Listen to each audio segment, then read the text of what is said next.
Dear students, in this video we will discuss about Compton effect. This video will be helpful for BSc and BTech students. Compton effect is discovered in 1923 by A.H. Compton. In this effect, there is an electron of low atomic number material and a photon of frequency nu is incident on this electron which is in rest. Suppose kinetic energy of this electron is m0 c square as it is in rest, and momentum is 0 due to rest position. As photon is collided with the electron, photon is scattered in this direction and electron is scattered in this direction. Suppose angle of scattering of photon is phi and angle of scattering for electron is theta. Energy of photon is h nu and linear momentum is h nu upon c. After collision, energy of photon becomes E dash h nu dash and momentum becomes h nu dash upon c. There is a change in frequency and wavelength before collision and after collision, and this effect will be known as Compton effect. After collision, the energy of electron becomes E dash equal to under root m naught square c4 plus p square c square. This formula we have proved in relativistic mechanics. And linear momentum, it becomes suppose p. We know that when a photon is collided with the electron, this collision is elastic collision, and in elastic collision, and total energy before collision and total energy after collision should be same. And before collision, energy of photon and electron h nu, energy of photon before collision, and m naught square, energy of electron before collision, it should be equal to energy after collision of photon. It is h nu dash, and for electron m naught square c4 plus p square c square. This is total energy before collision, electron and photon, and this is total energy after collision. And now we can write h nu minus h nu dash plus m naught c square equal to under root m naught square c4 plus p square c square, and square h nu minus nu dash plus m naught c square whole square equal to m naught square c4 plus p square c square, v square on both sides. And if we expand this, it becomes h square nu minus nu dash whole square plus m naught square c4 square of this term twice h nu minus nu dash m naught c square equal to m naught square c4 plus p square c square. M naught square c4 cancel out, and p square c square becomes equal to h square nu minus nu dash whole square plus twice h nu minus nu dash m naught c square. This is equation number 1. And now we apply elastic collision for linear momentum, and we know that linear momentum is a vector quantity. It means we should take the components of linear momentum. This is direction of linear momentum. Component of linear momentum in this direction, it should be p cos theta, and component of p in this direction, it should be p sin theta.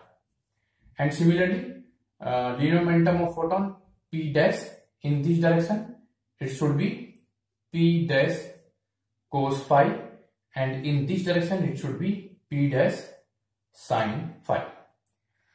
If we take horizontal component before collision and after collision of linear momentum. Before collision linear momentum of photon is h nu upon c plus electron 0 equal to p cos theta plus p dash is h nu dash upon c cos phi.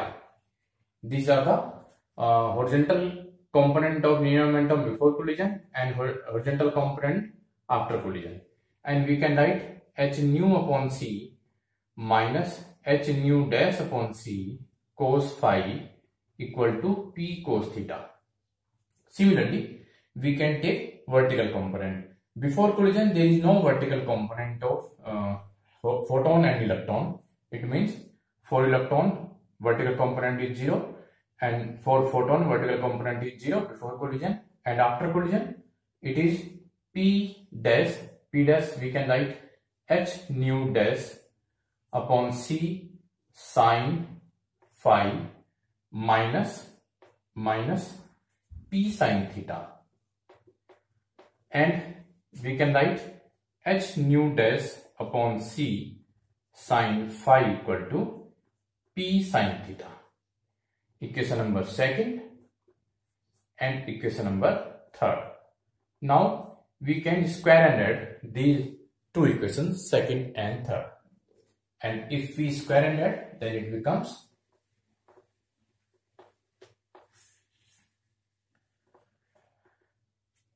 h nu upon c minus h nu dash upon c cos phi whole square plus square and add. It becomes h square nu dash square upon c square sin square phi equal to p square cos square theta plus p square sin square theta. P square cos square theta plus p square sin square theta. And now it becomes h square nu square upon c square plus h square nu dash square upon c square cos square phi minus twice h square nu dash upon c square cos phi plus h square nu dash square upon c square sin square phi equal to p square cos square theta plus p square sin square theta equal to p square. Now we can multiply whole equation by c square. Then it becomes h square nu square plus h square nu dash square cos square phi minus twice h square nu dash cos phi plus h square nu dash square sin square phi equal to p square c square. Now we have multiplied the whole equation by c square, and this is h square nu dash square cos square phi, and this is h square nu dash square sin square phi, and it becomes h square nu square plus h square nu dash square cos square phi plus sin square phi 1 minus twice h square nu dash cos phi equal to p square c square. This is equation number 4th. Now we can compare p square c square of this equation and p square c square of equation number 1st. This is equation number 1, h square nu minus nu dash whole square plus twice h nu minus nu dash m naught c square equal to p square c square.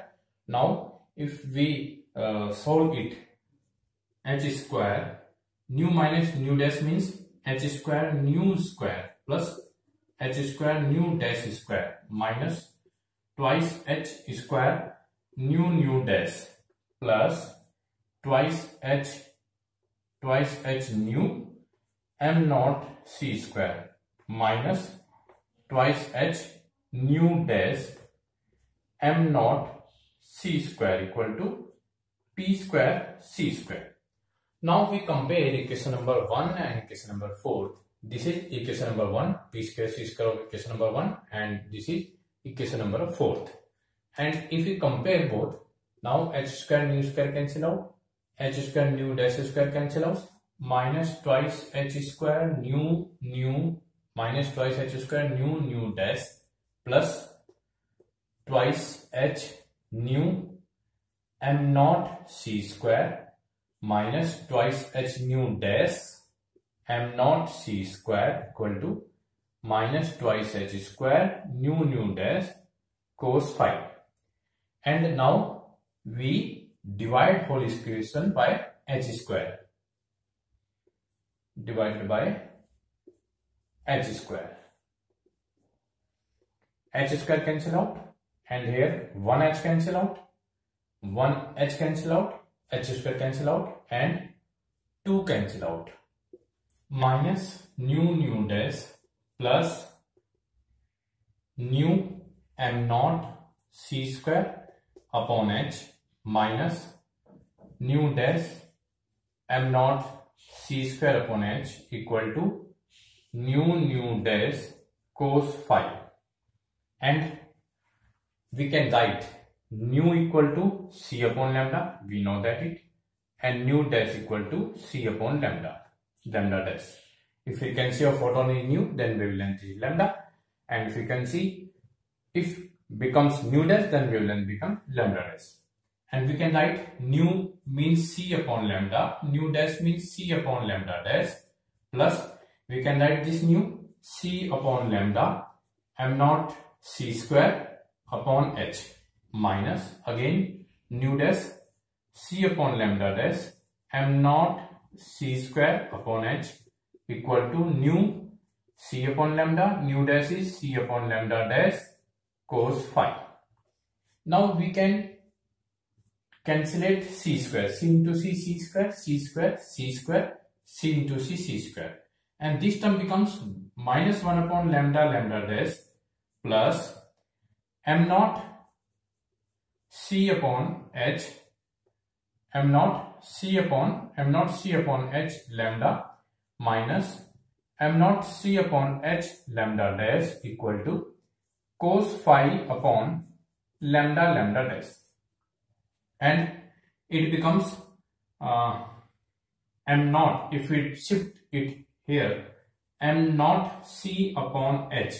In these two terms we can take common m naught c upon h, and in bracket it becomes 1 upon lambda minus 1 upon lambda dash, and we have shifted it here, and it becomes 1 upon lambda dash, here minus it becomes plus cos phi upon lambda dash.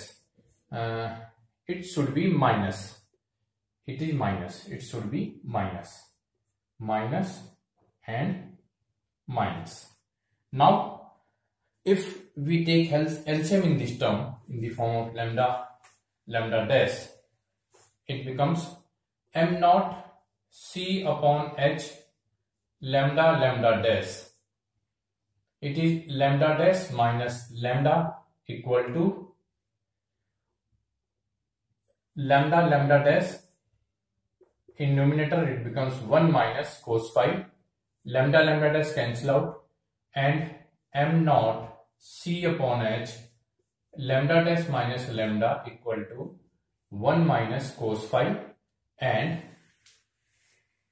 lambda dash minus lambda equal to 1 minus cos phi upon m naught c into h, or we can write it lambda dash minus lambda can be represented by delta lambda, and it is also known as Compton shift. It is known as Compton shift, and delta lambda equal to h upon m naught c, 1 minus cos phi. This is the result of Compton effect, and it is known as Compton shift. In this Compton shift, we know that h is 6.6 into 10 to the power minus 34 joule second Planck's law, Planck constant. M naught, rest mass of electron, 9.1 into 10 to the power minus 31 kg. C, 3 into 10 to the power 8 meter per second. And if we solve h upon m naught c, it becomes 0.0242 angstrom. Or we can write Compton shift delta lambda equal to h upon m naught c is 0.0242 1 minus cos phi angstrom. This is Compton shift. It means if photon is strike on electron, then there is a change in lambda, that is this. If angle of scattering of photon is 0 degree, then it becomes delta lambda equal to 0.0242 1 minus cos 0. Cos 0 is 1 and 0. Delta lambda is lambda dash minus lambda, that is equal to 0, or we can say lambda dash equal to lambda. It means if angle of scattering of photon is 0, then there is no change in photon before collision and after collision. And similarly, this is case number 1, and in case number 2, if angle of scattering of photon becomes 90 degree after collision, then it becomes delta lambda is 0.0242 into 1 minus cos 90, and we know that cos 90 is 0. It means it is in angstrom. Delta lambda becomes 0.0242 angstrom. This is when photon scattered at 90 degree. And third case, if photon is scattered at 180 degree after collision. Now Compton shift becomes 0.0242 1 minus cos 180 angstrom. Cos 180 is minus 1, minus minus plus, 1 plus 1 2, and it becomes 0.0484 angstrom when photon is scattered at 180 degree. In this Compton shift, delta lambda equal to 0.0242 1 minus cos phi, we can see that right hand side is always greater than 1 or 0. It means delta lambda means lambda dash minus lambda is greater than equal to 0. It means either lambda dash becomes equal to lambda in this case, or lambda dash is greater than lambda. After collision, wavelength of scattered photon is greater than before collision wavelength of photon. Fourth point, we can see that delta lambda only and only depend upon the angle of scattering, not any other parameter. And fifth, delta lambda does not depend upon the nature of substance. The value of delta lambda is same for all substances which having the free electrons. This article is very important as conceptual point of view or exam point of view. Thank you. This is very good and important article for graduate student. Thank you very much.